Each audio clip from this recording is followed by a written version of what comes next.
colocando para gravar faz tempo e não está gravando. Pronto. Bom dia, turma, 9h30 em ponto. Bora lá começar a nossa aulinha. Show, show, show. Todo mundo tá bem? Como é que vocês estão? Bom dia, Luciana. Felipe aí aparecendo. Deixa eu ver, a Janete falou bom dia. Nossa querida monitora. Bom dia, Janete. O Antônio Saraiva, nosso grande Felipe, diz que está bem. Luana diz que está bem. Que bom, turma. Estou bem também, graças a Deus. Triste porque nessa semana a gente só se vê uma vez, né? Eu achei engraçado o aluno da turma de vocês, não foi? Ele... Ei, hoje não tem aula, não, eu não consegui entrar no CD, o pobre coitado. Tentando entrar na sexta-feira, CD na nossa aula, só que nossa aula só é segunda e quarta, né? Mas eu achei engraçado demais. Enfim, pois é, por aqui tô bem, turma, graças a Deus, dando essas aulinhas. Ontem o dia foi corrido, viu? Ontem eu tive a palestra de direitos autorais que eu mandei para vocês. Eu acho, turma, que se você tiver um tempinho, vale a pena você assistir essa palestra de direitos autorais, certo? Porque envolve algo que diz respeito a você e as pessoas que você conhece cotidianamente, porque todo dia você está produzindo conteúdo. Então, se você posta no Instagram, aquela foto é um conteúdo, o vídeo é um conteúdo. Se você tem Twitter ou Facebook, que você escreve, aquilo é um conteúdo. E é legal vocês, enquanto professores do direito, ou professores, ó, vocês, enquanto, daqui a pouco, né, se Deus quiser, é legal vocês, enquanto alunos do direito, enquanto profissionais do direito, vocês saberem coisas tão básicas, que foi o que eu conversei na palestra, que nos respeito todo dia e que a gente não sabe. Você não sabe o tanto que você vende para o Instagram, quando a gente pensa que o Instagram, o Facebook, o TikTok são serviços gratuitos, a bem na verdade não são tão gratuitos assim, porque você vende o que é mais importante seu, uma das coisas, né, que são seus dados. E você vende também suas fotos, digamos assim, suas fotos, seus vídeos, todas as questões desse conteúdo que você produz. Enfim, então eu só indico que vocês assistam, só mesmo porque eu acho que é bem interessante para vocês. Beleza? No mais, espero que esteja todo mundo bem. A gente hoje vai começar a nossa segunda unidade, tá bom? Boa, o Walter falou uma frase que é realmente verdade. Quando é gratuito é porque o produto é você. E realmente é isso. Gente, tem tanta gente pedindo para entrar. Turma, vocês não estão recebendo não um e-mailzinho? Pode pedir para entrar pelo e-mailzinho, que aí você não precisa de autorização. Mas eu fico feliz, né, que vocês estão pedindo para entrar. Só fico triste porque daqui a pouco eu vou compartilhar minha tela e eu não vou mais conseguir aceitar. Hoje não entrou direto? Foi, Janete. Vixe, deve estar com problema mesmo. Eu acho que essas plataformas, o do Walter deu certo, eu acho que essas plataformas deve estar tanta gente usando, né? Por exemplo, eu uso do Teams também. E aí o Teams, em outra instituição. Aí a minha aula, que fica gravada lá mesmo, não ficou. Eu digo, vai lá, minha Nossa Senhora. Aí eu tive que baixar e fazer um upload no YouTube para poder os alunos terem acesso. Mas beleza. Turma, se você quiser... Vixe, como tem gente entrando dessa forma. Se vocês quiserem cadastrar um outro e-mail para ficar mais fácil vocês entrarem na aula, ou então basta entrar no Unifor Online uma única vez e copiar aquele link e já deixa separado. Então, no e-mail que tu cadastrou do Unifor, né, da Unifor, aí tu entra lá uma vez, copia aquele linkzinho e deixa separadinho, porque toda segunda e quarta, nesse horário, tu clica e tu já entra sem o meu consentimento. É como eu estou dizendo, não tem problema, principalmente se você for entrar antes da aula, mas como eu já cadastrei todo mundo que colocou o e-mail, eu me resguardo no direito de estar entrando aqui pertinho da aula começar, né? Eu sou super pontual, então eu entro 9h28, aí eu aceito a galera que está aqui, mas tipo, quando eu começar a compartilhar a tela, às vezes atrapalha, por isso que eu peço sempre para vocês tentarem, se puderem, obviamente, entrar pelo e-mail, pelo link do e-mail que vocês recebem. Beleza? Então, pronto, aí isso, o Felipe deu...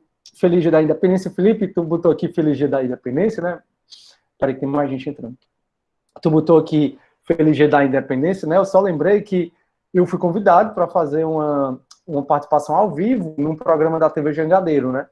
Aí, como era ao vivo, eles não podiam nem cortar. E eu também nem falar nada demais, não, mas eu comecei dizendo assim, Feliz Dia da Independência, espero que esse dia sirva para a gente pensar e repensar nossos valores democráticos, que são tão importantes e para a gente não deixá-los ficarem ameaçados. Aí comecei a entrevista, né? Eu acho que nessa hora o pobre produtor deve ter... O que ele vai falar? Porque tá muito complicado, né? Hoje essa questão política, essa questão tudo. Enfim, como vocês viram aí no judiciário, Dias Toffoli acabando o mandato dele de presidente, agora teremos Luiz Fux. Eu li uma reportagem que diz o fim do mandato do Dias Toffoli enquanto presidente, que não deixará saudades. Eu não sei, eu acho, na minha opinião, também acho que não vai deixar muito saudade, não. Até porque a forma como o Toffoli entrou no Supremo é uma forma que dá para a gente discutir um pouco o que aconteceu, enfim. Não vou entrar nesse mérito, até porque é um mérito muito subjetivo, e eu sempre, quando analiso coisas com vocês, eu analiso fatos. Mas, assim, procurem a forma como ele ingressou enquanto ministro do Supremo, o que é que ele... o currículo dele, em termos de concurso público, em termos de aprovação, e o currículo dele enquanto virou advogado do PT, do Partido dos Trabalhadores, que esses são fatos, e o que levou a ser considerado, ser nomeado, e ele é o ministro mais novo a ingressar no Supremo em termos de idade, né? Aí você fica, né, em termos de idade mais novo, será que em termos de competência ele está adequado? Enfim, questões políticas, né? No Brasil vivem dizendo que o Supremo é jurídico, só que quanto mais, e aí é uma opinião pessoal, você tem todo o direito de pensar o contrário, cada vez mais eu vejo que o Supremo ele é político, não é jurídico, beleza? Nossa senhora, acho que das 32 pessoas que tem aqui, eu acho que só 10, 11 entraram direto. Beleza, vamos lá. Turma, então eu vou começar a compartilhar a minha tela, ok? Para a gente ver o tanto que a gente viu da unidade 1, e hoje a gente vai começar já a unidade 2, tranquilo? Então vamos lá. Vou colocar aqui, qualquer dúvida que vocês tiverem, vocês me falam. Turma, eu estou entrando no AVA, né? O meu AVA é igual de vocês, vai ter as disciplinas de vocês, e a nossa, como vocês sabem, aqui o do cara com algema, porque uma das coisas que a gente vai falar muito nesse semestre são as prisões, né? É inquérito policial, que envolve essa prisão, prisão em flagrante, preventiva, temporária. E aí, esse aqui é o nosso plano de ensino, que nesse plano de ensino, eu já expliquei para vocês, a primeira aula toda, que estava gravada no YouTube, foi explicando praticamente o plano de ensino. Eu estou abrindo o plano de ensino só para a gente fazer a chamada checagem. O que é a checagem? É você ver o tanto de coisas que a gente já viu. Então, essa unidade 1 é para a gente ter visto noções gerais, direito de punir, pretensão punitiva, conceito, característica e finalidade do processo penal, relação do processo penal com outras disciplinas, fontes do processo penal, desenvolvimento histórico do processo penal, que é aquele sentido da inspiração fascista italiana que a gente conversou, sistemas processuais penais, que foi na aula passada e retrasada, que é o inquisitivo, o acusatório e o misto. Então perceba que a gente já viu tudo isso. Você já viu, foi mais coisa que isso. Sobre direito de punir, sobre pretensão punitiva, sobre direito de liberdade, conceito, características e finalidade, que o processo penal é um instrumento para aplicar o direito penal material. Você já viu a relação de processo penal com outras disciplinas, em especial com Constituição, com Código Penal. Nós já vimos as fontes do processo penal, e a gente já viu a questão do desenvolvimento histórico, que não tem muito aqui o que a gente falar. Na verdade, o que a gente fala de desenvolvimento histórico, além dessa questão da inspiração do fascismo italiano, né, o nosso CPP, que a gente já conversou sobre isso, a gente muito mais falar também da evolução dos sistemas processuais, no caso inquisitivo, acusatório e misto. Por favor, não esqueçam que o nosso é o sistema acusatório. Não diga que o nosso é inquisitivo, não diga que o nosso é misto. O nosso é acusatório. Acusatório garantista. E aí vocês vão já entender na unidade 2, que é essa aqui, por que nosso sistema é tão garantista, por conta desses princípios. Então, esses princípios, que são princípios constitucionais, que a gente começa hoje, que é na unidade 2, são princípios que a Constituição traz para respeitar o nosso direito de liberdade. Então, eu falei para vocês que a Constituição traz várias garantias que devem ser asseguradas àquela pessoa que está sendo processada criminalmente. Que garantias são essas? Aí eu dei como exemplo, juiz natural, devido processo legal, contraditório, por defesa, presunção de inocência. Então, essas aqui, turma, eu não estou conseguindo ampliar, tá? Essas aqui são as principais garantias que a Constituição traz para quem vai ser acusado criminalmente. Onde é que essas garantias serão asseguradas no processo penal? Então, a importância do processo penal é exatamente a de garantir esses direitos que a Constituição determina que sejam garantidas para o acusado no processo penal. Então, o acusado no processo penal, ele tem direito a vários direitos, ele tem várias garantias. Essas garantias é a Constituição que manda. E são essas garantias que a gente vai estudar a partir da aula de hoje. Aí, só para a gente ver que realmente a unidade 1 terminou, muito embora falta só um tópicozinho, que é isso que eu vou explicar. Eu acho que ninguém tem dúvida que a gente já falou do tópico 1 até o tópico 6 aqui, né? Acho que nenhum de vocês tem dúvida sobre isso. No tópico 7, fala assim, ó, lei processual penal no tempo e no espaço, interpretação das normas processuais. Essa parte aqui que eu destaquei, tá? Lei processual penal no tempo e no espaço, interpretação da norma processual, essa parte, ela está no CPP, no artigo 1º ao 3º. Então, essa parte que eu destaquei, lei processual penal no tempo e no espaço, interpretação da norma processual, a gente vai ver quando eu iniciar a unidade 4. Então, a unidade 4, que é de investigação criminal, que é de inquérito, começa a partir do artigo 4º. Então, quando eu terminar aqui os princípios que a gente já começa na aula de hoje, quando eu terminar os princípios que a gente já começa na aula de hoje, aí eu vou passar para o CPP. Aí eu vou falar do artigo 1º a 3º, que é essa parte aqui que está destacada, da unidade 1, e aí eu passo a falar do artigo 4º até o 24, que é a parte de investigação criminal. Então, turma, a única parte da unidade 1 que faltou, que é essa aqui, eu acho mais lógico ver com vocês após terminar os princípios. Então, eu dou por encerrada a unidade 1, entro na unidade 2 agora, que é dos princípios do direito processual penal. Depois da unidade 2, aí eu vejo com vocês essa parte que está destacada aqui em azul, e aí a gente passa para a unidade 4, onde a gente vai falar sobre investigação criminal. Professor, e a unidade 3? Se você assistiu à primeira aula, você sabe que a unidade 3 vai ser nossa última matéria. Porque a unidade 3, ela diz respeito mais ao processo. E a nossa matéria, ela é basicamente falar do que acontece antes do processo. Nossa matéria é basicamente falar da fase pré-processual, que vem antes do processo. Quando eu falo de sujeitos processuais, eu já estou no processo. Então, eu prefiro ver tudo antes que acontece no processo, para só depois ver o que acontece antes do processo, para só depois ver o que acontece no processo. Então, a unidade 3 é a nossa última matéria. Professor? Oi.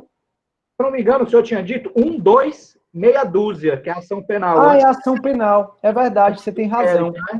Eu vou para a ação penal. Tem razão. Me desculpe, obrigado, viu? Deixa eu ver quem falou. Tem alguém que quer entrar? Faz tempo. Sarinha, seja bem-vindo. Eu sei que você pediu para entrar aqui 200 vezes. Linda, entra pelo e-mail, pelo link, quando a aula tiver começado, por favor. Foi o Walter, que falou isso? Foi. Pronto, obrigado, Walter. Turma, na verdade, é como o Walter falou.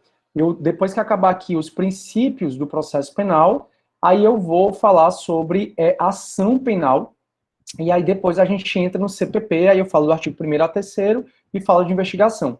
Walter tem razão. Então a gente vai para a unidade 2, depois vai para 6, vocês vão entender por que é mais lógico. Depois a gente volta para 4 e aí segue. Beleza, valeu, Walter. Obrigado, cara. Turma, aí o que é que vocês vão fazer, então? A gente está no AVA, aí aqui, ó, unidade 2, baixem o arquivo que é nota de aula, princípios do processo penal.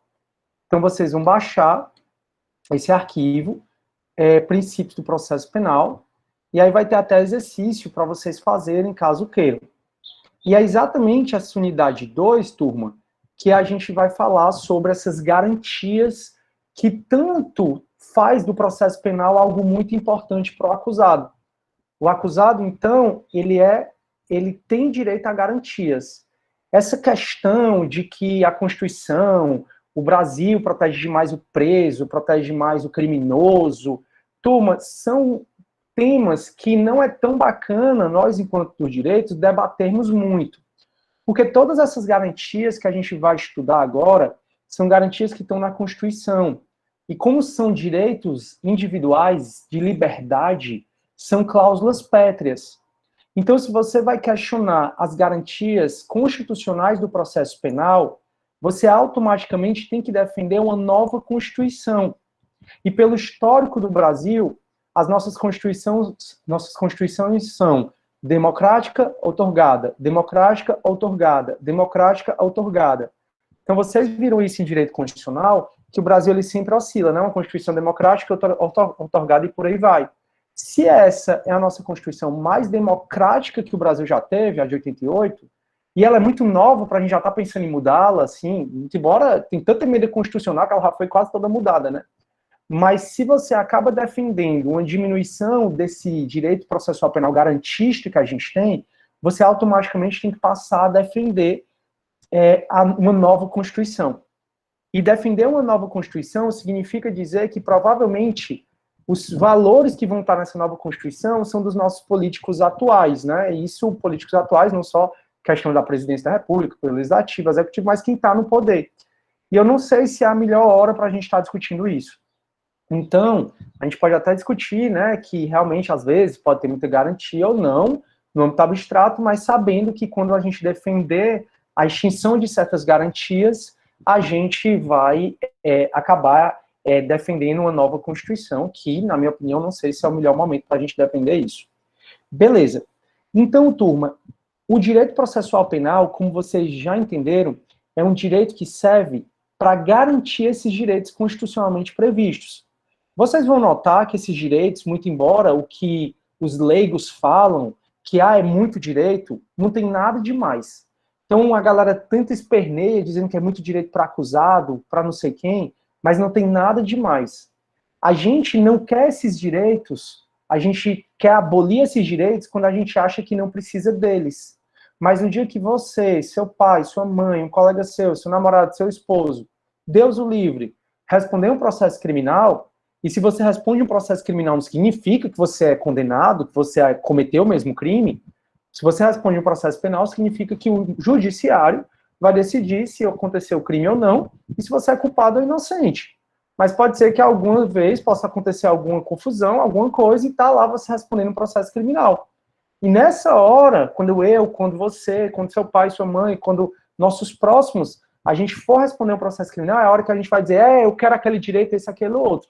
Então, sempre quando a gente pensar em direitos, essas coisas, sempre se coloque no lugar do outro, exerça essa empatia, que, quanto profissionais, vocês vão ser profissionais capazes de enxergar outras visões. Então, você tem a sua visão, mas a partir do momento que você consegue se colocar no lugar do outro, você passa a ter outra visão, e isso é muito vantajoso para quem é do direito, porque a gente precisa entender que uma história tem várias versões. Uma história tem a minha versão, tem a sua versão, tem a versão, e mais gente querendo entrar insistentemente, então deixa eu deixar aqui. Caramba. Ai, pois é, Janete. Pois, Janete, tem que falar. Pessoal, se for entrar no meio da aula, para não atrapalhar, por favor, entre pelo e-mail. Não custa você entrar no e-mail que eu cadastrei. Eu já cadastrei todos os e-mails. Você entrar lá e clicar no link, aí que você entra sem a minha autorização. Se quiser entrar sem ser por esse link, por favor, entre antes de começar a aula, para não atrapalhar os coleguinhas, para não atrapalhar a aula, por favor. Beleza? Então, vamos lá. Então, turma, o que é que acontece? A gente, então, vai estudar agora os princípios do processo penal. E todos esses princípios estão no artigo 5º da Constituição Federal, e por estarem no artigo 5º, são cláusulas pétreas. E por serem cláusulas pétreas, são direitos que não podem ser extinguidos na nossa Constituição. Eles só podem ser ampliados. Então, tudo que a gente vai conversar só pode haver ampliação, não pode haver, de maneira nenhuma, uma redução. E o primeiro princípio que a gente precisa estudar, e todos esses princípios estão no nosso plano de ensino, que eu acabei de estudar com vocês, é sobre o juiz natural.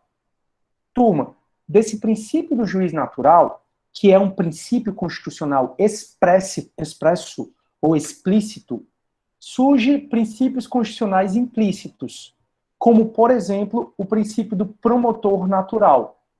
Então, quando eu for falar aqui de juiz natural, depois eu vou falar do princípio do promotor natural. Enquanto o juiz natural é um princípio constitucional expresso, porque está expressamente na Constituição, o princípio do promotor natural, ele é um princípio constitucional implícito. e não expresso. E o princípio do juiz natural, ele é representado, e eu tenho certeza que vocês viram esse princípio na disciplina de Teoria Geral do Processo Civil, e é a mesma coisa que eu vou falar praticamente. Esse princípio do juiz natural, ele está representado em dois incisos do artigo 5º, que é o inciso 37 e o inciso 53. No artigo 5º, inciso 37, é dito que não vai haver juízo ou tribunal de exceção. Então, no Brasil, não pode haver juízo nem tribunal de exceção. O que seria um juízo ou um tribunal de exceção? Seria um juízo ou um tribunal criado após o crime. É como aconteceu com Saddam Hussein. Talvez vocês sejam muito novos para lembrar quem é Saddam Hussein ou quem foi, mas talvez você já tenha ouvido falar nele. Saddam Hussein, na visão norte-americana, era um terrorista que cometeu vários atentados contra o próprio Estados Unidos. Não estou falando do Bin Laden. Bin Laden, quando ele foi capturado, diz os Estados Unidos, mas nunca provou que já mataram, já jogaram, não disseram aonde. Para onde o Bin Laden foi jogado, que foi no mar, não virar uma espécie de culto ao Bin Laden. Então eles simplesmente mataram, encontraram morto o Bin Laden, e aí jogaram num canto que eles nunca revelaram para não virar um culto. Não estou falando do Bin Laden, estou falando do Saddam Hussein. E o Saddam Hussein, ele foi capturado pelos Estados Unidos e foi levado para os Estados Unidos para ser julgado pelos crimes que os norte-americanos entenderam que o Saddam Hussein cometeu contra os norte-americanos. E enquanto o Saddam Hussein ele estava esperando lá o julgamento dele, criou-se um tribunal para julgar o crime do Saddam Hussein. Aqui no Brasil, isso não poderia acontecer. Por mais que Saddam Hussein tivesse atentado contra o povo brasileiro, quando nós capturássemos o Saddam Hussein e trouxéssemos para cá, ele teria que ser julgado por tribunais que já existem, com regras que já existem. Quando a Constituição fala que não vai haver juízo ou tribunal de exceção, significa que não vai poder ser criado um tribunal, ser criado um juízo após o crime, exclusivamente para julgar aquele crime, como aconteceu nos Estados Unidos. Então, os Estados Unidos, ele simplesmente capturaram, depois que capturaram Saddam Hussein, depois que Saddam Hussein cometeu todos os crimes que os norte-americanos acharam que cometeram contra eles, os norte-americanos criaram um tribunal só para julgar o Saddam Hussein. Aqui no Brasil isso não seria possível.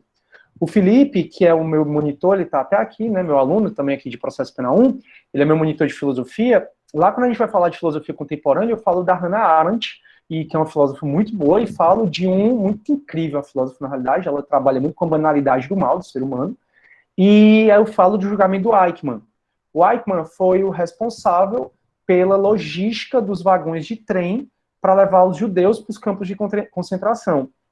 Jerusalém, o Estado de Israel, eles capturaram o Eichmann de maneira ilegal na Argentina, levaram o Eichmann para Jerusalém, e aí o Eichmann passou preso mais de 2 anos, e enquanto ele ficava preso, Jerusalém foi combinando a criação de um tribunal de pessoas, de regras, para julgar o Eichmann.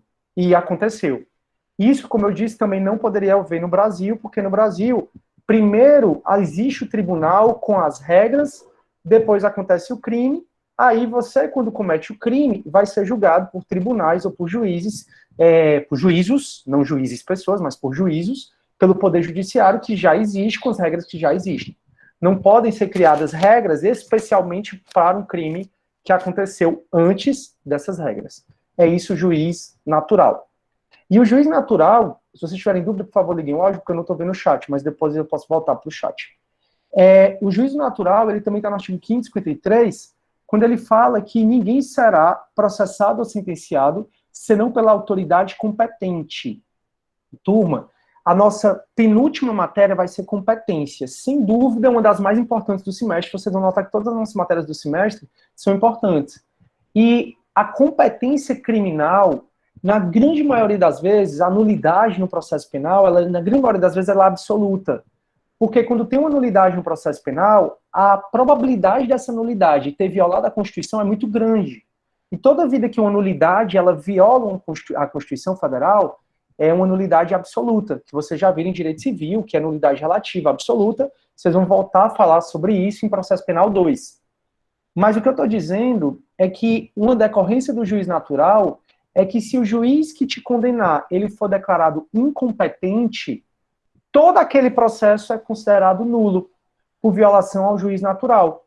Então vocês vão estudar aqui comigo, nesse semestre, penúltima matéria, que tem 7 formas da gente determinar a competência. Tem o foro de prerrogativa de função, tem o local da infração, ou tem a residência da vítima, tem a prevenção, a distribuição. Tem 7 formas que estão no artigo 69, 69 do CPP, que dizem, que determinam a competência no processo penal. Pode ser que um juiz incompetente no processo penal, mas é difícil, seja incompetente relativamente falando. Mas na grande maioria, no caso, competência relativa dele, mas na grande maioria das vezes essa incompetência é incompetência absoluta. Então, quando um juiz, ele profere um julgamento do qual ele é incompetente, aquele julgamento todo é nulo. Acontece muitas vezes não, mas aconteceu e acontece, eu posso dar 1 milhão de exemplos sobre isso, como vou dar nas aulas de incompetência, que o cara foi processado e condenado pelo juiz da, por exemplo, 4ª Vara Criminal, ele foi processado e condenado por latrocínio, que é o roubo seguido de morte. Então, ele matou e roubou. E pode ser que ele apele alegando que aquilo ali nunca foi latrocínio, que aquilo ali foi um homicídio doloso, em legítima defesa. Se o tribunal realmente achar que o cara não roubou e não tinha a intenção de roubar na hora que matou, o tribunal vai dizer, olha, crime doloso contra a vida não é do juiz criminal. Crime doloso contra a vida, como é o homicídio, vai ser competente o juiz da vara do júri. Também, às vezes, acontece do cara estar sendo processado na vara do júri por homicídio doloso e ele apela dizendo que aquele homicídio não foi doloso, foi culposo. É o que está acontecendo com aquele empresário que matou a advogada, que ele estava sendo processado no júri, e aí ele foi e recorreu, dizendo que aquilo ali não foi homicídio doloso. Ali foi homicídio culposo. E por ter sido homicídio culposo, não é o júri que vai julgar, o júri é incompetente. Aí o que é que o tribunal faz? Determina a remessa do julgamento para o tribunal que é competente, que é o juiz da vara criminal comum. Deu para entender, turma? Tá todo mundo tranquilo? Mais gente querendo... Professor, só uma dúvida. Pode E falar. se a pessoa for condenada e depois o juiz for declarado que é incompetente? Então, a pessoa que, digamos assim, está presa, vendo que esse processo é nulo, ela vai ter como é que você diz, relaxamento da prisão? Felipe, provavelmente sim, mas o que ela vai ter de mais benéfico, além dessa questão do relaxamento, que aí, ó, o relaxamento é muito complicado eu te falar preto no branco. Vou te explicar por quê. Porque, sem dúvida, o excesso de prazo na prisão torna a prisão ilegal e toda vida que a prisão é ilegal, cabe relaxamento de prisão. Então, a gente vai ter que analisar se naquele caso concreto, Felipe, realmente houve excesso de prazo. Porque, assim, muitas vezes a defesa fica usando tudo quanto é recurso, tudo quanto é artifício, só para poder prolongar o processo penal. Aí, quando acontece uma decisão dessa, a defesa vai dizer, opa, a prisão é ilegal porque faz tempo que o cara está preso e o processo não termina. Mas já é simulado, e isso a gente vai falar quando eu for falar de prisão, que se ficar comprovado que o excesso de prazo foi em decorrência de uso de defesa, de uso de artifícios da defesa, o judiciário não vai declarar o excesso de prazo e, portanto, a prisão não é ilegal. Então, assim, se a prisão é ilegal ou não, para te responder, vai ter que verificar no caso concreto. Mas o que eu posso dizer, com certeza, que vai acontecer, é que a partir do momento em que o juiz, que o tribunal anula o julgamento, porque foi um julgamento por um juiz incompetente, os prazos de interrupção da prescrição, que vocês viram em Penal 1, eles não vão ser mais válidos.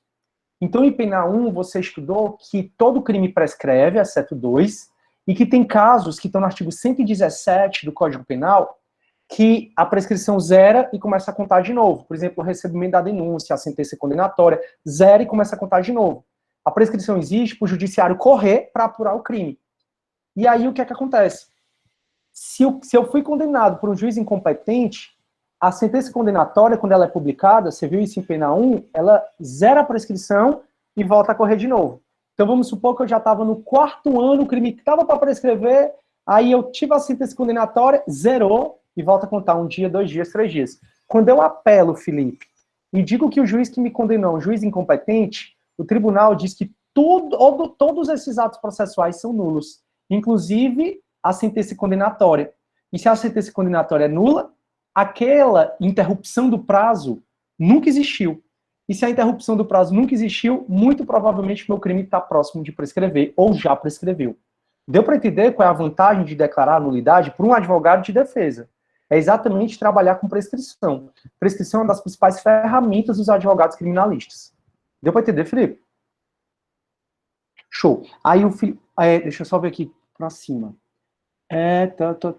Show. Pronto, a Thaís falou a ordem. Janete já foi. Entrar pelo AVO é simples e rápido. Show. Desculpa o atraso. Não, Mariana, não tem problema. Vou descobrir como e-mail. Se, turma, você quiser cadastrar o seu e-mail pessoal, coloca aí no grupo que eu cadastro. Só que não fiquem colocando tudo no e-mail. Não, todo mundo coloca agora. Porque senão eu não vou ter que ficar editando 200 vezes. Então, todo mundo coloca agora o e-mail num só mensagem que queira que eu cadastre, que aí você recebe, copia o link uma vez. Ou então, acho muito mais fácil você entrar no e-mail do Unifor Online e copiar aquele link uma vez que você entra aqui sem pedir autorização. Eu não me incomodo, eu me incomodo a partir do momento que eu tenho que parar a aula para falar, mas assim, antes da aula, eu não cometo. Pronto, show, não tem problema. O Felipe, posso dizer que a prescrição é a aplicação do princípio da eficiência na atuação do Poder Judiciário? Na verdade, não. Felipe, assim, a prescrição, talvez a consequência dela seja a eficiência do judiciário, mas a principal questão da prescrição é a limitação do direito de punir do Estado. Então, quando nós cedemos para o Estado o direito de punir, e nós já conversamos sobre isso, sobre o contrato social, que a gente cedeu para o Estado o direito de punir, nós cedemos, mas o Estado ele não pode exercer esse poder, esse direito de punir a gente, de maneira absoluta. Ele tem limitações. E a prescrição, ela é uma limitação ao direito de punir do Estado. Porque pense bem, pessoal, quando a gente diz que o Estado tem o direito de punir, significa que o nosso direito de liberdade está em jogo. Então, o meu direito, o seu direito, o direito de todo mundo de liberdade está em jogo quando a gente dá para o Estado o direito de punir. Então, seria irracional da nossa parte dar para o Estado o direito de punir de maneira absoluta.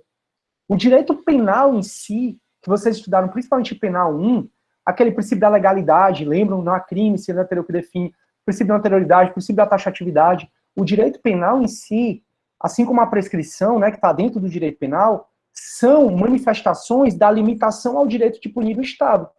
Nós seríamos burros se eu tenho o direito de liberdade, assim como todos vocês, aí a gente cedeu para o Estado o direito de punir e dizer assim, Estado pode exercer o direito de punir à vontade. Porque quando o Estado exerce o direito de punir dele, o que está em jogo é o nosso direito de liberdade. Então é muito complicado a gente ter o direito de liberdade, dar para o Estado o direito de punir e dizer assim, Estado, exerce o direito de punir quando tu quiser. É muito complicado, a gente seria tudo burro se a gente fizesse isso. Então, Estado, você tem o direito de punir para a gente ter mais segurança, para evitar que as pessoas roubem, que as pessoas matem umas às outras. Então, Estado, para nos garantir segurança, você tem esse direito de punir, mas o direito de liberdade é muito importante para a gente. Então, esse seu direito de punir, ele é limitado. E a prescrição é uma limitação temporal ao direito de punir. Esse é o maior sentido da prescrição. Deu para entender, turma, o que eu estou conversando?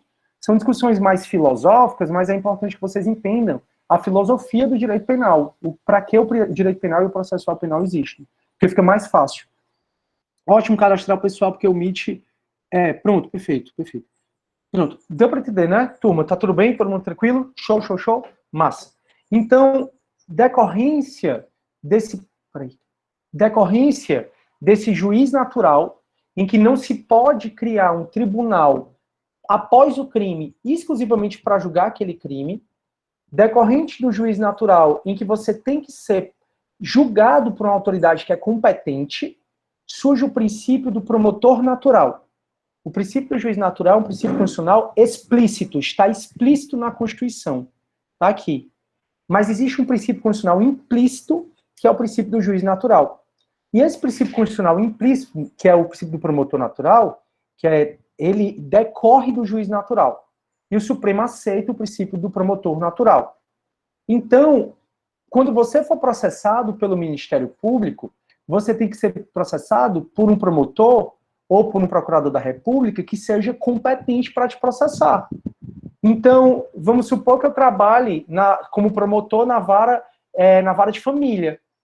E aí eu soube que meu arqui-inimigo está sendo processado na terceira vara criminal. Eu não posso ser escalado exclusivamente para atuar no processo da terceira vara criminal só para acusar esse meu arqui-inimigo. Eu não posso. Por quê? Porque as regras têm que ser feitas antes e tem que ser para todo mundo, tem que ser regras imparciais que valem para todo mundo. Eu posso até ser deslocado da vara de família para a vara criminal, beleza. Mas eu vou assumir todos os processos da vara criminal. Não pode haver essa questão de você colocar um promotor exclusivo só para julgar aquele caso específico. Não pode. Se é uma regra que tem que valer para todos os processos e que o Ministério Público deve atuar. Então, por exemplo, o Cibranelli, ele é um promotor que ficou muito famoso, ele é competentíssimo, é um promotor de São Paulo. E aí ele foi o que atuou no processo dos Nardoni. Quando os Nardoni mataram a Isabela Nardoni, ele foi distribuído para a vara criminal no qual ele era promotor, ele atuava, foi distribuído de maneira imparcial, como seria qualquer outro processo, e ele fez um trabalho incrível. Tanto é que tudo que ele pediu, ele conseguiu. Tudo que ele pediu. As qualificadoras do homicídio, tudo que ele pediu, o cara conseguiu, ele foi muito bom. Então ele fez, na época, principalmente, que foi em 2008, isso, se eu não me engano, foi 2008, eles foram condenados em 2010. Então, de 2008 a 2010, ele ficou muito famoso pela mídia, né, que vai atrás dessas coisas. E aí, o que aconteceu? Vamos supor que tenha outro caso de grande repercussão, como o da empresária aí. Será que dá para a gente chamar o Cibranelli só para processar o empresário, porque a gente quer que o empresário se lastre? Não, não dá. Então, da mesma forma que existe o juiz natural, que exige que as regras já existam antes do crime, que exige que você seja julgado por um juiz competente, exige o princípio do promotor natural, que vai dizer que as regras para saber quem vai te acusar no âmbito do Ministério Público já tem que ser regras que valem para todo mundo. E você tem que ser acusado por alguém que é competente para te acusar. Fechou? Tranquilo até aí? Esse é o princípio do juiz natural e promotor natural. O princípio, turma, do devido processo legal, que a gente sempre conversa muito com contraditório e ampla defesa, também são princípios que vocês viram no teoria geral do processo civil. Professor, Pode falar, meu amigo. só antes de continuar, para tirar uma dúvida aqui. À vontade, Walter, sem problema. Quando eu falo em natural, né, tanto o juiz quanto o promotor, essas regras, está implícito que são regras constitucionais? Sim, sim. Peraí, o princípio do juiz natural é regra constitucional e do promotor natural também é constitucional. Também. A diferença é que o princípio do juiz natural é um princípio constitucional expresso. Está expresso na Constituição. Já o do promotor natural é um princípio constitucional implícito. Decorre das regras da Constituição. Deu para entender isso, Walter? Eu perguntei, porque na doutrina que eu leio, né, ele faz referência a alguns países não tem um juiz natural, mas juiz legal, porque essa organização é da lei, né, não é da... Não é isso? Pronto, perfeito. Só que aí é porque a nossa Constituição, Walter, e aí eu volto para direito constitucional, ela é uma Constituição muito prolixa. A nossa Constituição, ela fala demais, ela fala de divórcio, ela fala de assuntos que ela não deveria falar. Por isso que ela é tão retalhada. A nossa Constituição é muito extensa. Porque na grande maioria dos países, na grande maioria não, mas em boa parte dos países, como por exemplo, tome o direito norte-americano, os Estados Unidos têm uma Constituição Federal que eu acho que já tem o quê? Uns 200, quase 300 anos, tem muito tempo, e quase não tem emenda. Por quê? Porque a Constituição norte-americana é principiológica, ela não sai falando detalhadamente como a nossa Constituição. Então, por isso que em alguns países a Constituição ela não traz tantos detalhes como a nossa, por isso que se fala de juiz legal, mas isso é outra discussão. Para a nossa Constituição fala demais. Ela é uma Constituição que fala de divórcio, de união estável. Ah, professor, divórcio não é importante, união estável. Mas será que isso é mesmo assunto para estar na Constituição? Uma Constituição que fala que o Colégio Dom Pedro I tem que ficar no Rio de Janeiro sempre. Será que isso é mesmo assunto da Constituição? Eu acho que não. E é por isso que a nossa Constituição é tão retalhada. E o fato dela ser retalhada dá a sensação que ela pode ser sempre desrespeitada, porque ela pode ser sempre alterada. Enfim, mas essa também é outra discussão. Aí a Vitória perguntou, professor, isso acontece muito na prática? Vitória, assim, eu não tenho nenhum estudo científico para responder a tua pergunta, mas no que eu venho, né, na minha prática, desde a época de estudante de direito até hoje, né, que eu já tenho mais de aqui, tenho quantos anos de formado, meu Deus, acho que bem uns 13 anos, 14 anos de formado, eu não vejo muito isso. Por que eu não vejo muito isso, né? Porque muito que, vamos pegar aquele promotor que é o bonzaço para poder processar o cara. Mas não vejo muito isso exatamente porque, se isso acontece, é uma coisa muito escondida. Como foi o caso, por exemplo, do Moro, que mandou o Dallagnol trocar a Procuradora da República, dizendo que a Procuradora da República é muito fraquinha. Isso é meio que uma violação ao promotor natural, sabe, Vitória? Então é uma coisa muito interna, se é que isso acontece. Eu não estou dizendo que acontece, estou dizendo que eu não tenho um estudo científico, que é muito difícil a gente saber se isso acontece ou não. Mas que o juiz natural ele é muito alegado, por exemplo, quando você for alegar a incompetência do juiz, você vai poder, uma das coisas que você vai trazer na sua petição é que um juiz incompetente viola o juiz natural. Então, acaba sendo muito usado.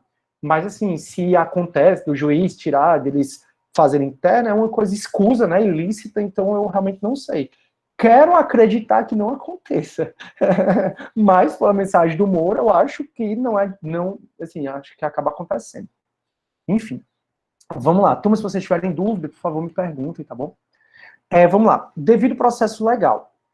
Turma, em processo penal 2, o que você vai estudar é o passo a passo do processo. Não esqueça, a nossa disciplina é ver tudo o que acontece antes do processo. Ou seja, a fase pré-processual. Já processo penal 2, você vai estudar o que acontece no processo. Então, em processo penal 2, o professor ele vai explicar para vocês o passo a passo do processo.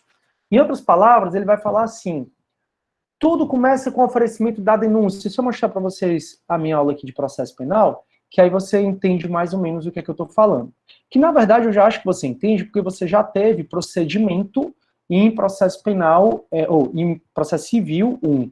Então, eu acredito que você já sabe o que é que eu estou falando. Só para você entender o que é que você vai ver em processo penal 2. Processo penal 2, você vai ver o passo a passo do processo. Então, por exemplo, como é que começa o processo? Com o oferecimento da denúncia ou da queixa. Vai para o juiz recebe e o juiz rejeita. Se o juiz receber, ele determina a citação, que pode ser pessoal ou ficta. Depois da citação, vem a resposta à acusação. Então, eu trabalho com os alunos do processo penal 2, passo a passo do processo. Quem me diz que é nessa ordem? Quem me diz que é essa ordem é a lei, é o CPP. Ou, se for um crime que é regido por uma lei especial, como a lei de drogas, como a lei Maria da Penha, são essas leis especiais. Então, a legislação, ela explica qual é o passo a passo do processo. E esse passo a passo, ele tem que ser respeitado. Esse passo a passo, ele é exatamente o devido processo legal. Se esse passo a passo for desrespeitado, tem a violação do devido processo legal, e o processo penal existe para quê? Para garantir esses direitos ao acusado. E se eu noto que houve violação ao passo a passo do processo, houve violação ao devido processo legal. E se houve violação ao devido processo legal, aquela violação deve ser anulada e deve ser refeita. Então, o devido processo legal é a garantia que o acusado tem de que o passo a passo que vai existir no processo dele já está previsto na lei e que esse passo a passo tem que ser cumprido. Para vocês terem noção do que eu estou falando. Um dos casos de violação ao devido processo legal foi no caso da delação premiada do Lula, que eu acho que eu até já conversei com vocês sobre isso, mas eu vou repetir. Turma, no artigo 400 do CPP, e você vai chegar isso em processo penal 2, não se preocupe. No artigo 400 do CPP, ele fala a ordem oitiva de escuta na audiência. Então, no artigo 400 do CPP, é dito que primeiro vai ser ouvida a vítima do crime, depois testemunho de acusação, depois testemunho de defesa, depois perito, depois a careação. Aí lá no 400 ele coloca que, por último, o último a ser ouvido é o acusado. Aí o que é que o Moro fez? O Moro escutou nessa ordem, só que depois veio delações premiadas contra o Lula e contra outros empresários. O Moro ouviu essa delação, usou essa delação para condenar o Lula e outros, e aí ele não ouviu, depois da delação, os acusados. entraram no Supremo com habeas corpus para o Supremo dizer que isso viola o devido processo legal, já que o CPP manda que o acusado seja ouvido ao final de tudo. Então, se foi produzida uma prova contra o acusado, o que o Moro, o que os juízes devem fazer é determinar a oitiva, ainda que seja mais uma vez, do acusado, para falar sobre aquela nova prova que foi produzida contra ele. Mas isso não aconteceu. Como isso não aconteceu, foi violado o devido processo legal e o Supremo mandou refazer o ato, mandando ouvir os acusados após a delação, mandando fazer todos os atos processuais depois daquilo, mais uma vez, inclusive a sentença. Então, o devido processo legal é a garantia que os acusados em processo criminal têm de saber que todo aquele passo a passo que a legislação manda, seja o CPP, seja uma lei especial, ela vai ser cumprida, todo passo a passo vai ser cumprido. Por isso que ele está no artigo 5º, inciso 54 da Constituição, é um princípio constitucional expresso, portanto, porque está na Constituição e é expresso, diz que ninguém será privado da liberdade ou de seus bens sem um devido processo legal. Daí, porque para te prender, precisa do devido processo legal. Para tirar teu bem, precisa do devido processo legal. Então, ninguém vai ser privado da sua liberdade ou de seus bens sem o devido processo legal. E o que é o devido processo legal? É a garantia de que todo passo a passo que a legislação diz que o juiz tem que seguir, o juiz vai seguir. Se o juiz não seguir qualquer passo a passo daquele, pode-se alegar violação ao devido processo legal e o tribunal, dando razão a você, vai mandar anular aquele ato e refazer daquele ato para frente. Deu para entender, galera, devido processo legal? Acho que sim, né? Show. Então, esse é o devido processo legal. Turma, contraditório e ampla defesa. Um dos princípios mais caros para o processo penal. O princípio do contraditório, pessoal, é o princípio que ele determina a paridade de armas. Uma palavra bonita, né? Paridade de armas. Paridade de armas significa que você tem direito ao contraditório em relação a tudo que foi produzido contra você. Ou ainda às suas intenções. De maneira que sempre que a acusação junta uma prova, o juiz tem que determinar que, ou pelo menos possibilitar, intimar a outra parte para se manifestar sobre essa prova. Da mesma forma, se a defesa junta uma prova, o juiz tem que intimar a acusação para se manifestar sobre essa prova. Então, tudo que é produzido no processo por uma parte, a outra parte tem que ser intimada para ter a possibilidade de falar sobre essa prova que foi produzida. Então, foi produzida uma reconstituição do crime, foi juntada ao processo. Foi feita uma perícia, foi juntada ao processo. O juiz intima as partes para se manifestar sobre aquilo. Então, tudo que for produzido contra você, contra suas intenções, pela outra parte, ou ainda de ofício pelo juiz, conversamos sobre provas de ofício na aula passada, tudo que for produzido, as partes têm o direito de contraditar. Então, o contraditório é o direito de ouvir, porque o juiz, ele sempre tem muito cuidado para entender o lado de todas as partes. Então, você chega para sua mãe, né, você é menor, mãe, o irmão me bateu. Aí ela te escuta, por que ele fez isso? Ah, por isso. O que a sua mãe faz, geralmente? Vai até o seu irmão, você está acusando ele, para saber a versão dele. Isso é contraditório. A possibilidade de as partes sempre terem o direito de se manifestar sobre o que foi produzido. Turma, não significa que a parte tem que se manifestar, não.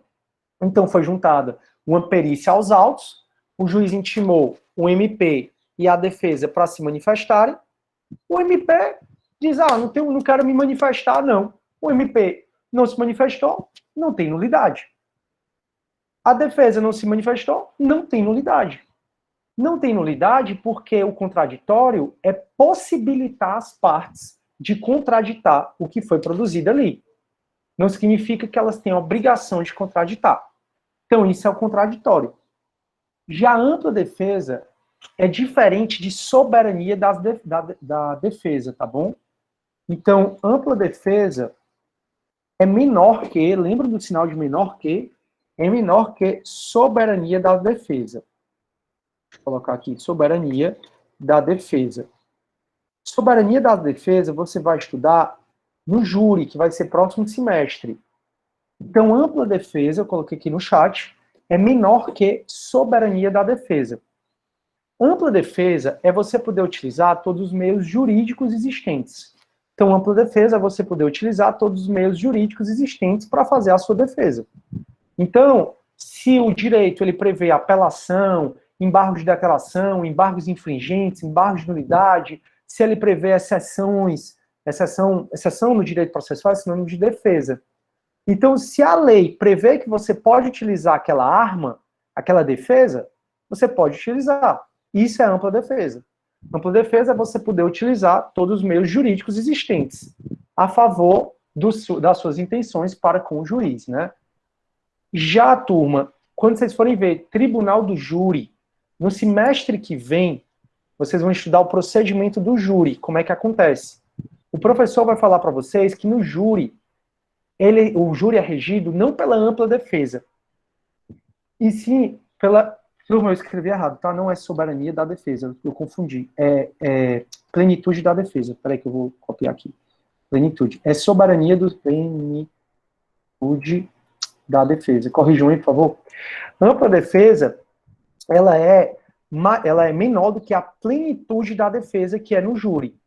É porque no júri tem um outro princípio, que é a soberania dos vereditos. E aí eu peguei soberania, troquei os princípios. Os princípios do Tribunal do Júri estão no artigo 5º também da Constituição, certo? E aí você vai estudar no próximo semestre. Artigo 5º, 35 da Constituição, você vai estudar no próximo semestre. Mas eu estou logo antecipando para você saber que ampla defesa é menor do que plenitude da defesa. Não, soberania da defesa não, soberania dos vereditos. Viu, Janete? Não é soberania da defesa. Eu errei. Ampla defesa é menor do que plenitude da defesa. Outro princípio, soberania, que é soberania dos vereditos, é outro princípio do Tribunal do Júri. Deixa eu ir para a Constituição, já que eu embananei a cabeça de vocês, só para vocês entenderem o que é que eu estou falando. Foi mal aí, turma. Plenitude. Pronto, as duas. Pronto. Quando você for estudar o artigo 5º, turma, oxe, bora. Pronto. Quando você for estudar o artigo 5º da Constituição, quando for estudar no Tribunal do Júri, vai dizer assim, ó, é reconhecida a instituição do júri com a organização que lhe dê a lei, assegurados a plenitude da defesa. Eu falei soberania da defesa, mas não é. É soberania dos vereditos, que aqui os jurados, a decisão dos jurados não pode ser alterada, o mérito delas pelo tribunal, mas isso é outra discussão. O nome do princípio é plenitude da defesa. Eu estou querendo só que vocês entendam que plenitude da defesa do júri é mais amplo do que ampla defesa. Ampla defesa é você poder utilizar todos os meios jurídicos existentes. Quais são os meios jurídicos existentes? Ampla defesa é você poder utilizar apelação, embargo de declaração, exceção da verdade.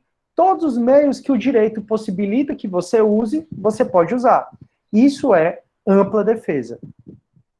Plenitude da defesa é mais amplo.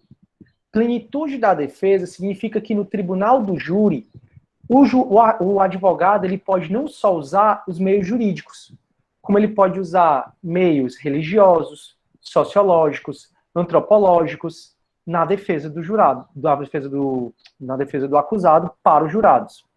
Então é por isso que se você assiste um Tribunal do Júri, geralmente o advogado fala assim para os jurados: senhores jurados, não deixe o pobre réu, aí aponta para o réu, ser condenado por um crime que ele nunca fez. Não condenem injustamente o pobre do acusado, que nem condenaram o nosso Senhor Jesus Cristo, que está ali pregado na cruz. Aí ele aponta para a cruz. O que tem de jurídico? Você falar para os jurados não condenar injustamente o acusado, como Jesus Cristo foi condenado injustamente. Jurídico não tem nada. Mas é uma exposição que os advogados fazem muitas vezes no Tribunal do Júri e que é permitido. Porque o Tribunal do Júri é permitido você utilizar não só meios jurídicos, é também permitido você utilizar meios religiosos, antropológicos, sociológicos, para poder defender o seu cliente. Então deu para entender, pessoal? Ampla defesa, que é a regra no processo penal, dramatúrgico, exatamente. Ampla defesa, que é a regra no processo penal, ampla defesa é você poder utilizar os meios jurídicos existentes. Ampla defesa é menor que plenitude da defesa. Plenitude da defesa abrange a ampla defesa e outras coisas. Tranquilo? Plenitude da defesa só tem no tribunal do júri, plenitude da defesa não tem no processo comum. E aí, o princípio contraditório e ampla defesa, que ele é tão caro no processo penal, está no artigo 555, onde ele vai falar, ó, aos litigantes, em processo judicial administrativo, e aos acusados, em geral, são assegurados o contraditório e a ampla defesa com os meios e recursos a elas inerentes. Então, é assegurado a todo acusado o contraditório e a ampla defesa. Então, a Constituição diz que aos litigantes em processo judicial administrativo e aos acusados, você só vira acusado quando você é citado, e se você é citado, começa o processo penal, é garantido o contraditório e a ampla defesa. Eu estou repetindo algo que eu já falei para vocês. O inquérito, ele não é processo. Como o inquérito não é processo, o inquérito não tem contraditório e ampla defesa. Acusado só vira quando é citado. E se tem a citação e essa citação é válida, começa o processo penal. E se começa o processo, é obrigatório o contraditório e a ampla defesa. Beleza, beleza, beleza? A gente está estudando... Pode falar. Aquele esquema que você mostrou do procedimento, do processo penal, tá lá no AVA? Não, não tá no AVA não, porque é meu material do processo penal 2. Mas, Felipe, não é difícil tu achar na internet, não. Bota assim, ó, procedimento ordinário, CPP, que aparece um bocado de procedimento ordinário. Se tu tá no Google, procedimento ordinário, CPP, e imagens, vai aparecer um bocado de procedimento ordinário. Ali, Felipe, não é para você se preocupar agora, tá? É matéria só de processo penal 2, certo? Então, nem se preocupe. Vamos nessa, turma. Princípio da presunção de inocência. Eita, que princípio caro esse, viu? Esse é o princípio que ele gera uma confusão maior do mundo. Confusão maior do mundo, porque ele tem que ser respeitado. Princípio da presunção de inocência ou da não culpabilidade. E a doutrina, ela vai criando sinônimos para esse princípio, tá? Como o estado de inocência. Então, todas as variações que vocês enxerguem, que aí, obviamente, cada doutrinador vai criar dele, dizem respeito à presunção de inocência. Então, o princípio da presunção de inocência, do estado de inocência, princípio da não culpabilidade, é o princípio da presunção de inocência, que está não só na Constituição Federal, como está no Pacto São José da Costa Rica. O Pacto São José da Costa Rica é um tratado internacional. E o Pacto São José da Costa Rica traz também a presunção de inocência. E o que é essa presunção de inocência? A presunção de inocência, ela gera, turma, duas regras.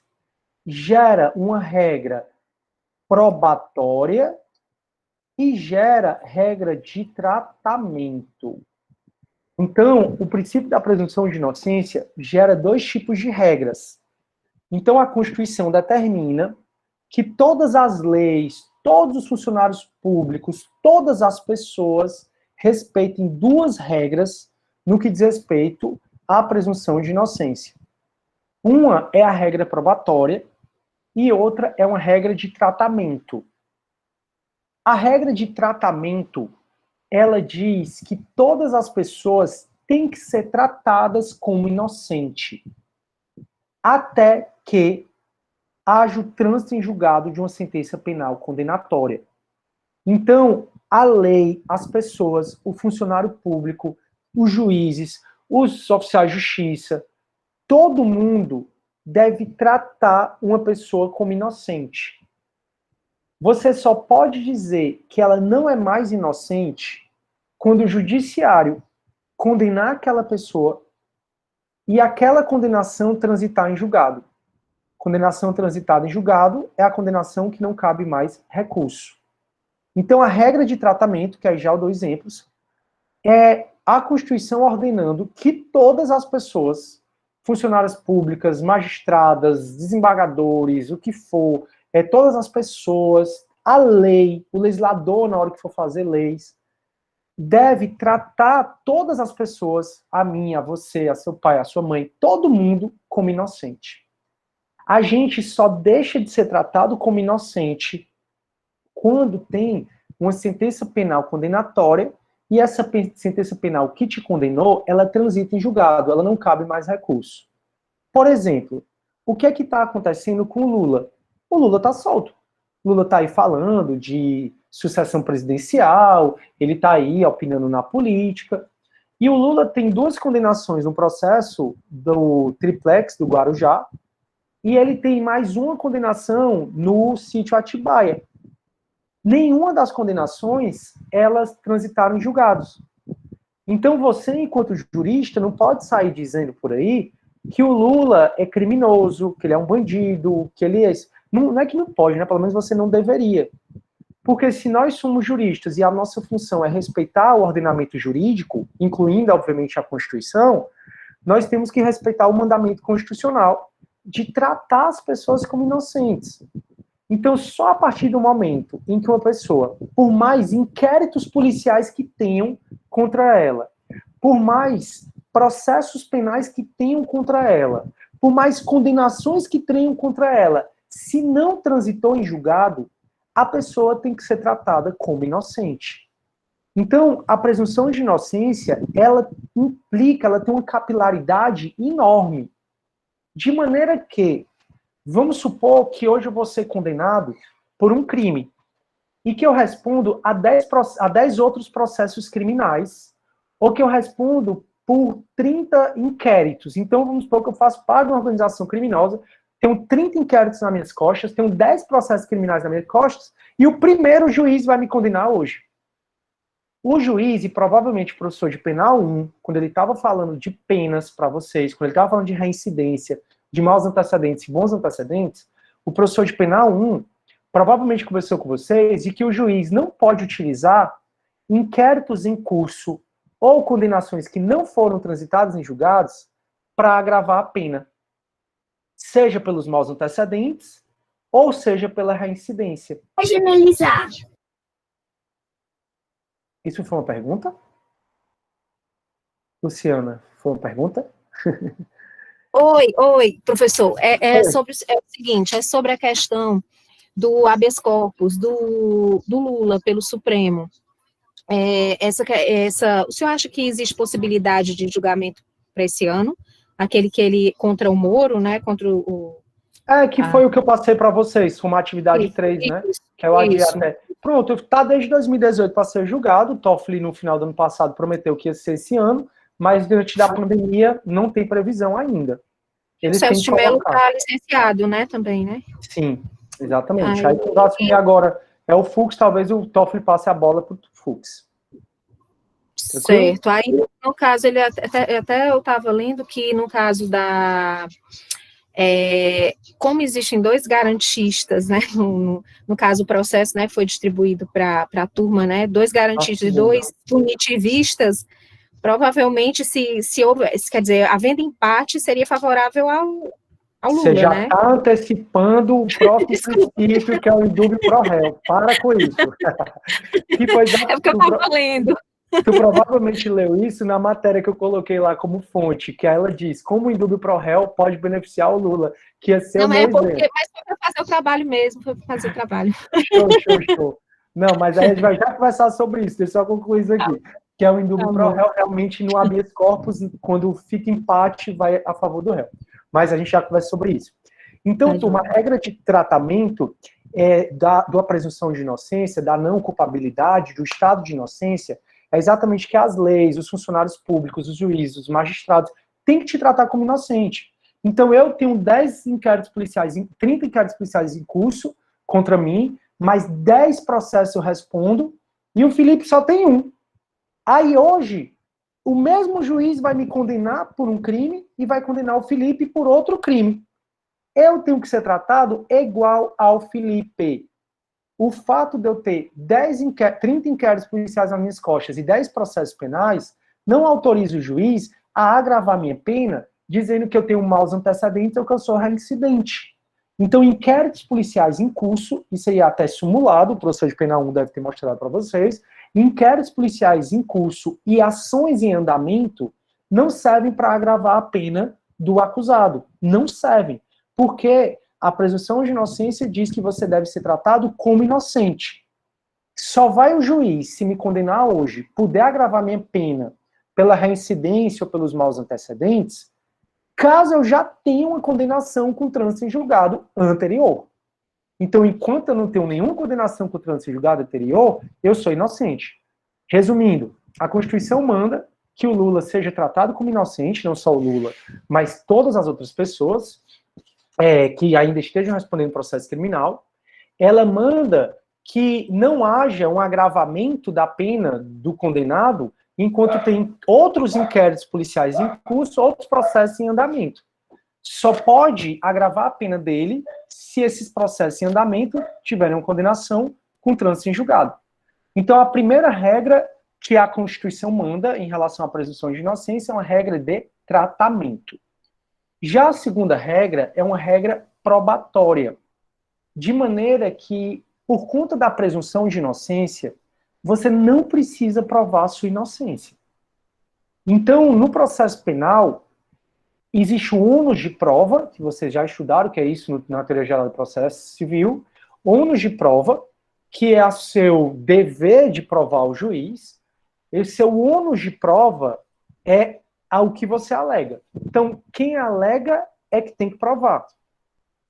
O Ministério Público, que é a acusação, ou o advogado, quando eles entram num processo criminal contra mim, eles estão dizendo basicamente duas coisas. Eu mostrei para vocês uma denúncia. Naquela denúncia, e qualquer outra, diz basicamente duas coisas. Que o crime existiu e que eu sou o autor daquele crime. Quem alega que prova? De maneira que quem tem que provar que o crime existiu é quem está dizendo, no caso, a acusação. Quem tem que provar que fui eu que cometi aquele crime é quem está alegando, e é a acusação. Eu não preciso provar que eu sou inocente. De maneira que, se a acusação não consegue provar que o crime existiu, ou não consegue provar que eu sou o autor daquele crime, o juiz é obrigado a me absolver. Então, o artigo 386 do CPP, ele determina que, ao final, se o juiz não se convencer da materialidade delitiva é exatamente a PEC, a prova da existência do crime, e se o juiz não se convencer da autoria delitiva, ele é obrigado a absolver o acusado. Então, de acordo com o artigo 386 do CPP, coloquei no chat, o juiz ele vai ser obrigado a absolver no caso de dúvida. Caso o juiz tenha dúvida, ele é obrigado a absolver. Que isso é uma das consequências do princípio do indúbio pro réu também, mas também não deixa de ser consequência do princípio da... Ô, pessoal, desliga o microfone, quando eu terminar pode ligar, eu deixo. E também não deixa de ser consequência do princípio da presunção de inocência. Então, o princípio da presunção de inocência, ele vai falar o quê? Vai falar que você tem que ser tratado como inocente e também tem que... É uma regra probatória porque você não é obrigado a provar a sua inocência. Então, quem tem que provar que o crime existiu e que você é o autor do delito é a acusação. É óbvio, pessoal, que durante o processo penal, você, enquanto defesa, vai se manifestar tentando convencer o juiz. Mas o que eu estou falando para vocês é que, mesmo que você não consiga convencer o juiz que você é inocente, o juiz é obrigado a absolver o seu cliente, mesmo que você não prove para o juiz que ele é inocente, o juiz vai ser obrigado a absolvê-lo se ele achar que a acusação não provou que o crime existiu e que ele não provou quem é o autor do delito. Show? Acho que era o Natanael que queria falar. Diz aí, cara. Professor, atrelado a esse princípio, fica aqui o questionamento. Em relação à prisão em segunda instância ou julgamento por tribunal colegiado, né? Como é que fica isso aí? Eu continuo presumindo a inocência, mas o réu está preso. Como é que fica isso aí? Pronto. Excelente consideração, Natanael. E a gente vai conversar mais um pouco mais sobre isso quando a gente for entrar na unidade de prisões. Mas eu já antecipo um pouco. O Natanael está discutindo, professor, como é que existem as prisões durante o processo, como, por exemplo, a prisão preventiva. Existem as prisões preventivas, que é uma prisão enquanto você ainda está assegurado pela presunção de inocência. E como é que pode compatibilizar isso? Então, por exemplo, eu vou estudar com vocês, na matéria de prisões, a prisão em flagrante, a preventiva e a temporária.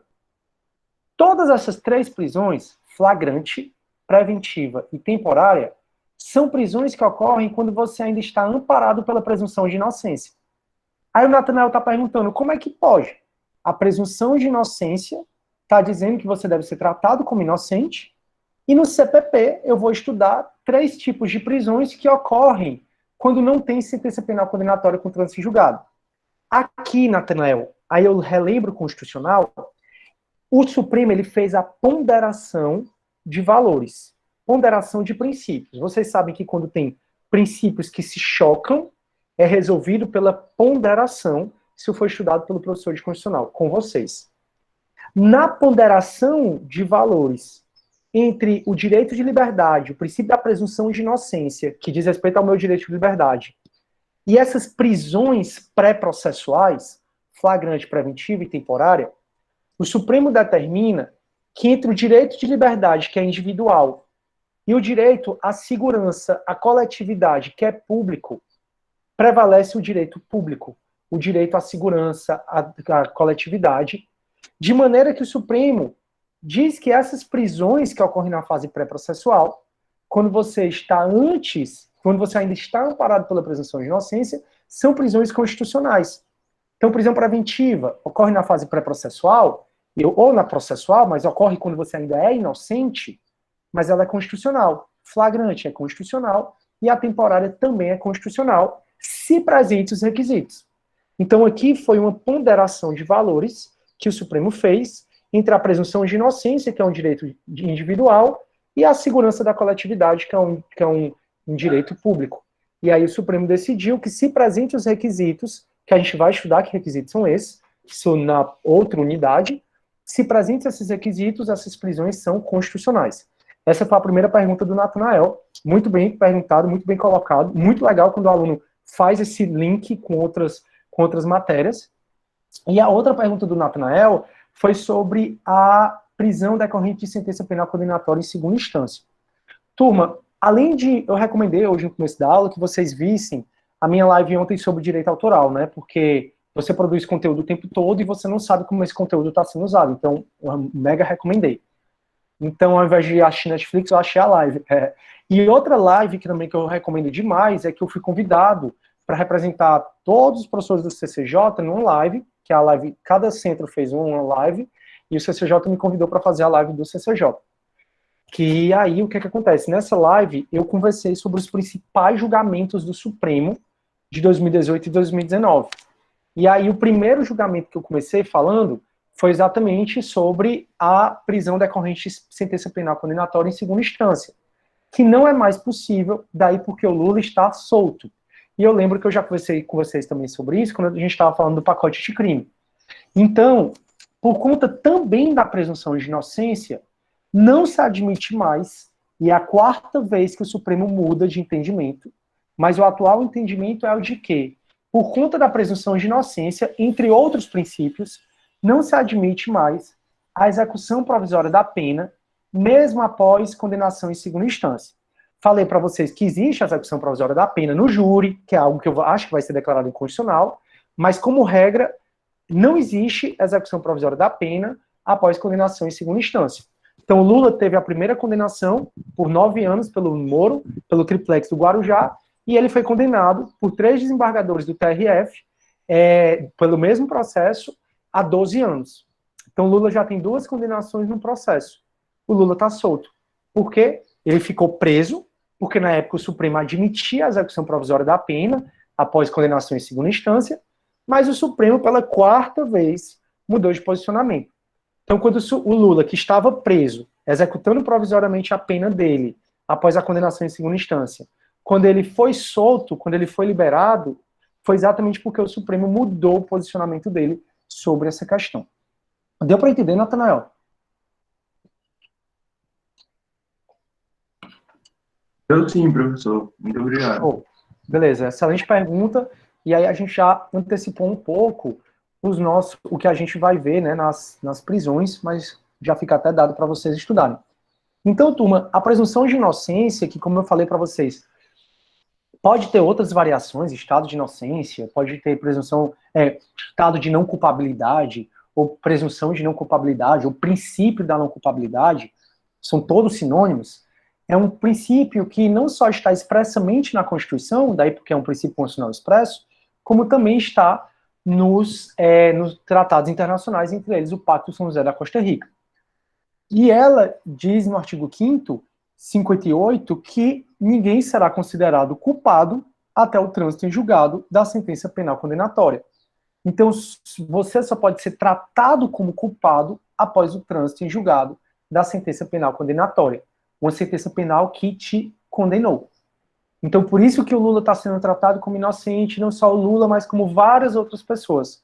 Porque a presunção de inocência, ela traz uma regra não só probatória, como ela também traz uma regra de tratamento.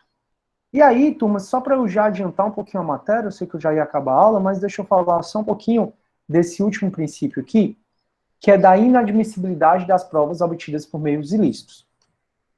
Esse princípio, ele vai ser melhor estudado com vocês em processo penal 2, porque é processo penal 2 que você estuda as provas. E se a prova ela foi colhida de maneira ilegal, de maneira ilícita, ela vira uma prova ilícita. E aí, em processo penal 2, vocês vão conversar sobre as provas ilícitas em sentido estrito, vão estudar sobre as provas ilegítimas e vão estudar sobre as provas ilícitas por derivação. Não é o caso agora. Se você quer saber o que eu estou falando, está no artigo 157, artigo 157 do CPP. Então, no artigo 157, tem as provas ilícitas em sentido estrito, ilegítimas e ilícitas por derivação. Essas três provas são inadmissíveis no processo. Então, essas três provas, a Constituição diz que não pode existir no processo provas obtidas por meios ilícitos. Professor, o senhor pode dar exemplo de provas que foram obtidas por meios ilícitos? Posso. Imagina lá que tem uma confissão em sede policial do cara. Então eu fui preso em flagrante e confessei o crime. Aí tá lá no inquérito a minha confissão. Aí depois eu consigo comprovar que eu só confessei porque os policiais estavam me torturando até eu confessar. A confissão mediante tortura é uma prova ilícita. Se é uma prova ilícita, ela tem que ser desentranhada. Se é uma prova ilícita, ela tem que ser retirada, desentranhada do processo. Porque a Constituição não admite provas ilícitas no processo. Tem exceção? Tem, vou já falar delas. Mas uma confissão mediante tortura, ela é inadmissível no processo e deve ser retirada. Outro exemplo, se você fizer penal 4, você vai estudar a lei de interceptação telefônica, que é a lei 9296 de 96. Então a lei de interceptação telefônica, que é a lei 9296 de 96, é uma lei que ela traz... Ei, não é 96, é 98. Deixa eu só confirmar aqui. De 96. Pronto. Ela traz que a interceptação telefônica só pode existir quando houver autorização do juiz. Imagina, então, que o Natanael está falando com o Felipe e eu gravo a conversa dos dois, sem autorização do juiz.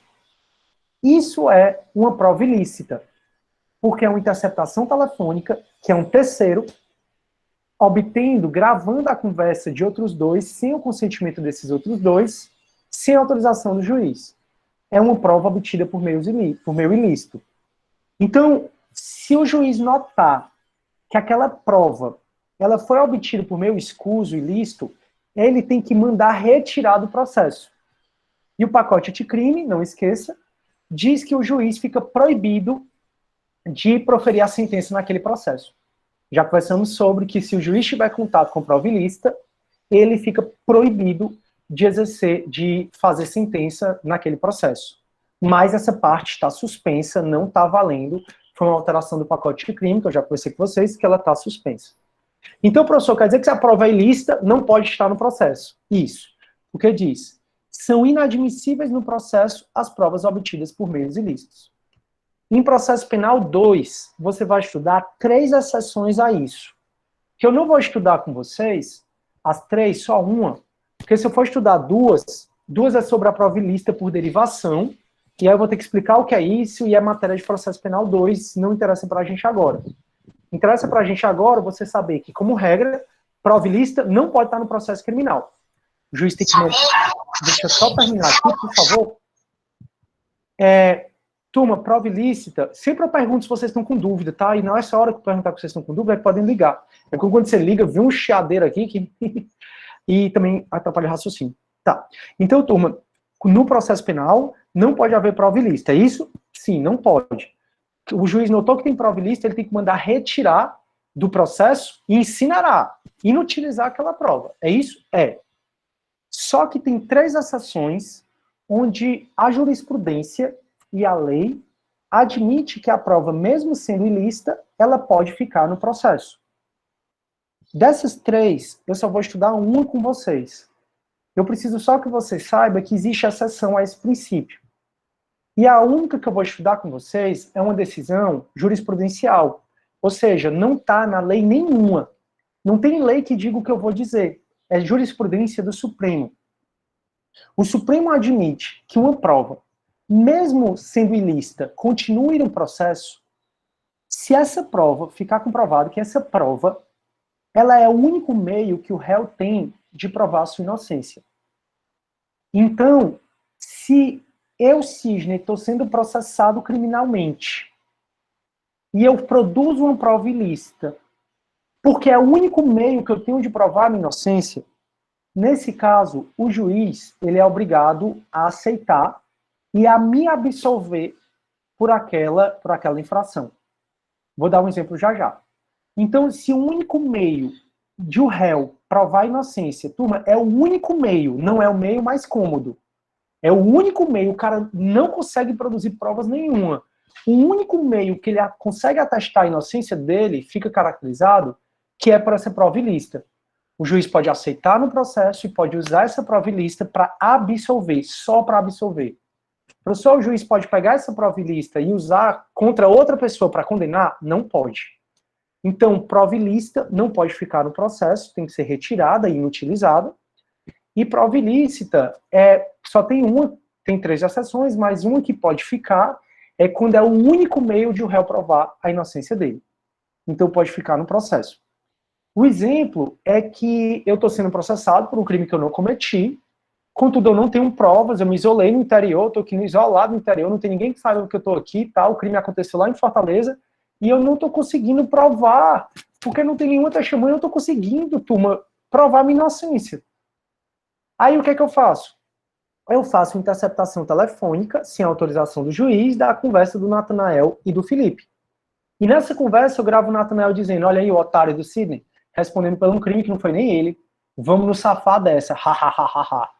Aí eu fiz essa interceptação telefônica, porque é ilícita, porque eu não tinha autorização de ninguém, e também é ilícita porque o juiz não me autorizou. Mas se eu juntar ao processo, e o juiz entender que é a única forma que eu tenho para provar a minha inocência, o juiz pode utilizar essa prova ilícita para me absolver. Professor, e ele pode utilizar essa prova ilícita para condenar o Natanael ou mesmo o Felipe? Não pode. Só pode para absolver. Show? Alguém ia falar. Pode falar. Sobre a delação do Palocci no processo, né?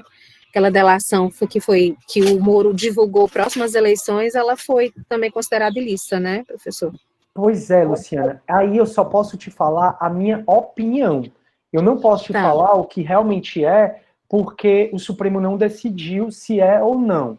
Na minha opinião, ele não deveria ter feito aquilo, até por conta, o processo é público, tudo bem, mas pela intenção como foi feita e porque muitas vezes, dependendo do acordo, ele poderia ter decretado que é sigiloso, entendeu?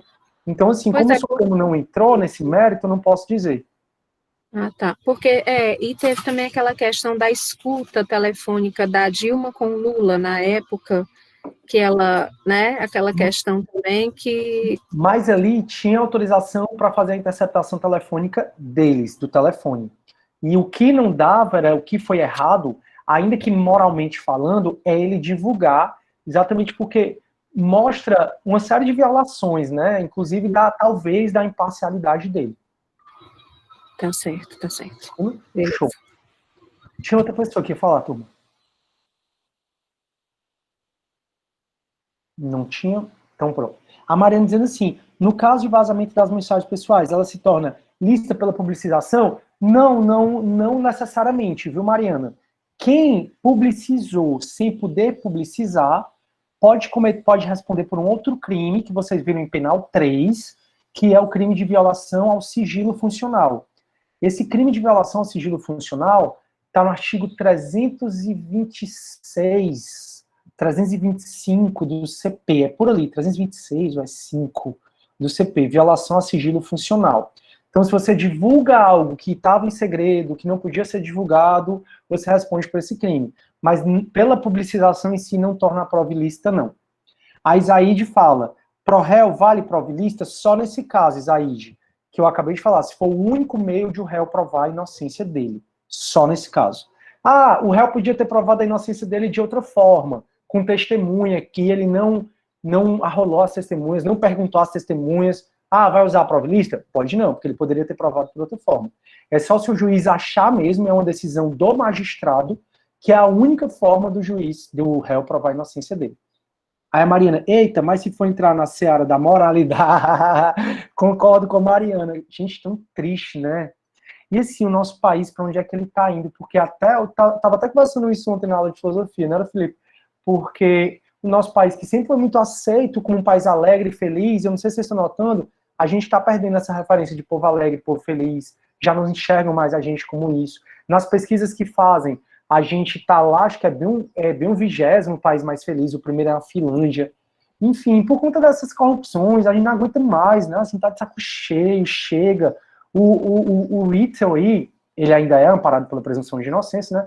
Mas, poxa, o cara foi juiz federal, o cara ele é governador do estado, aí ele se envolve de uma maneira tal que o faz ser afastado. Não estou dizendo que ele cometeu não, tá, turma? Mas estou dizendo, com a propriedade que eu tenho enquanto professor de direito, enquanto pós-doutor, enquanto essas coisas, de que provavelmente tem fortes indícios de que realmente ele cometeu fraudes na licitação na época de pandemia. Ou seja, milhares de pessoas morrendo e a galera fazendo licitação superfaturada para poder desviar o valor, aproveitando que foi uma época de dispensa de licitação para ficar com dinheiro. Caramba, o que é que a galera quer com tanto dinheiro, pessoal? Sério mesmo, a gente precisa de muito para viver, não. Você não precisa de muito para viver, turma. Você não precisa.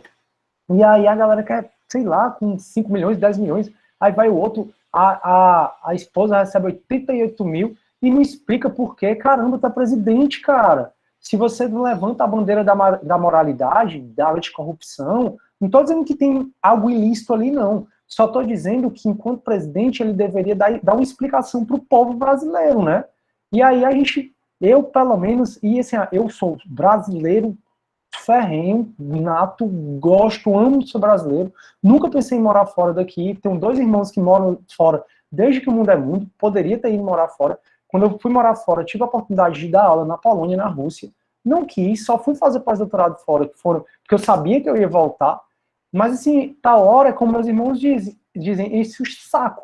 Por exemplo, meu salário que eu recebo aqui para dar aula aqui, esse tempo todo aqui para vocês, é 40% cortado pelo governo. Vai para o governo. Para quê? Para ter que pagar tudo de novo, né? Plano de saúde, aquela coisa toda. Meu irmão, que trabalha no Catar, ele ganha em dólar, ganha muito bem, e ainda não paga imposto nenhum, e ainda não paga plano de saúde e essas coisas zero. Porque o Catar, ele tem tanta grana que não precisa de imposto do contribuinte, o Catar tem tanta grana que consegue dar um serviço público de excelência, de qualidade. Então, o parto, por exemplo, das minhas sobrinhas, todos foram gratuitos, com os melhores médicos, medicamento lá é gratuito, é outra vibe. Então, assim, quando você vê essa confusão toda no Brasil, mas enfim, outro dia a gente discute isso. O Rio de Janeiro, pelo amor, pois é. E a prestação de contas à nação, é exatamente isso. Se o cara se propõe a ser presidente, a ser governador, se propõe a ser a política, eu acho que tudo na vida tem ônus e bônus. Eu, como professor, tenho um ônus e tenho um bônus. Vocês, como alunos, têm ônus e bônus. Na qualquer profissão, então, assim, eu acho que dos ônus, né, é você dar uma satisfação à população, o que é que está acontecendo. Aí a gente fica aí, tudo se fazendo de otário, porque quer ser, sinceridade mesmo, nós somos tudo otário, isso aí eu não tenho nem dúvida. Enfim, perigo, naturalizar o absurdo, se é que já não está naturalizado, né, Isaíde? A Isaíde foi bem para a Hannah Arendt, quando a Hannah Arendt fala em banalidade do mal. O mal tá banal, o mal é banal. Então a gente vê atrocidades e não mais se choca, o mal é banal. E aí a Isaíde está falando, né, a banalidade do absurdo, ou seja, te vê o absurdo, besteira, é só mais uma corrupção, é só mais... Poxa, a gente tá falando de vidas, a quantidade de gente que morreu, galera. Ao respeito a essa galera para você dispensar... quantas pessoas não morreram porque não tinham leito de UTI, sabe? E aí você dispensar licitação para fazer superfaturado para receber dinheiro. Volto a dizer, o Witzel é inocente agora, tem que ser tratado como inocente. Quem vai decidir se o Witzel é inocente ou não é o STJ. A gente vai ver que o governador do estado é julgado criminalmente no STJ. Então, depois que o CNJ disser e transitar em julgado, a gente pode dizer que ele é culpado, mas por enquanto ele deve ser tratado como inocente, como a gente acabou de falar. Mas assim, existe um forte indício, né? Porque senão não estava acontecendo essa questão. Aí a Mariana, mais tecnicamente, entre as empresas que poderiam prestar serviço específico de montagem de fura de saúde e tal, parece que só tinha a fornecedora no cadastro apta para participar daquela licitação. E esta era corrupta. Isso assim, aqui no Ceará. Pois é, aqui no Ceará também teve um problema, né, que outros 2 estados, acho que foi Minas e Amazonas, compraram os ventiladores, tipo, quase na metade do preço do que a gente comprou. Mas, assim, não tem nenhum indício de que houve fraude nessa coisa toda. Então, só relativizando que o governante pode ter ficado sem opção. Não que tenha sido o caso do Witzel, mas aqui no Ceará parece que isso aconteceu. Mariana, eu comungo com tudo que você está dizendo, e comungo que a gente tem que ouvir a outra versão, exatamente como profissionais do direito, a gente tem que sempre dar o direito ao contraditório. A versão que a gente sabe é mais uma versão midiática, do Ministério Público, que fica indo para a mídia. A gente não sabe tanto a versão dele, até porque, pelo menos o que me parece aqui na versão do Witzel, é sempre eu sou inocente, é bem genérico, né? Eu nunca vi ele falando especificamente, detalhando o que aconteceu. No Ceará, me parece que foi isso mesmo, Marina, concordo demais com você, e sou grande admirador do que tanto o prefeito Roberto Cláudio como o Camilo vem fazendo pela nossa cidade. Acho que o Camilo foi um líder nessa época de pandemia, e, sinceramente, me questiono se a gente não teria muito mais mortos e muito mais contaminados se não fosse essa liderança do Camilo, independentemente de partido ou de qualquer coisa. Acredito, eu comungo com a opinião da Mariana, fiquem à vontade para pensar diferente. Aí a Isaíde, como candidato a prefeito em um município, o Piauí disse, roubei, mas não tanto quanto o adversário que é candidato. Ou mesmo quando Tiririca, vote em mim, abestado, porque pior que tá, não fica.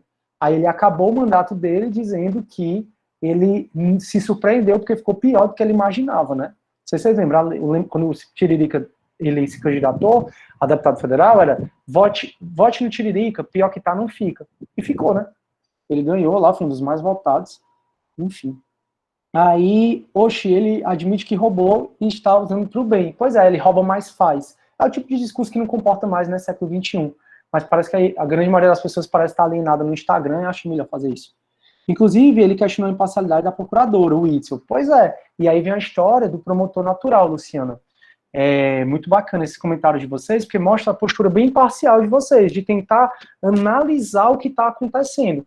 E tentar sempre dar voz a outra pessoa. Então, a gente, antes de acusar, vamos tentar ouvir todas as partes, né?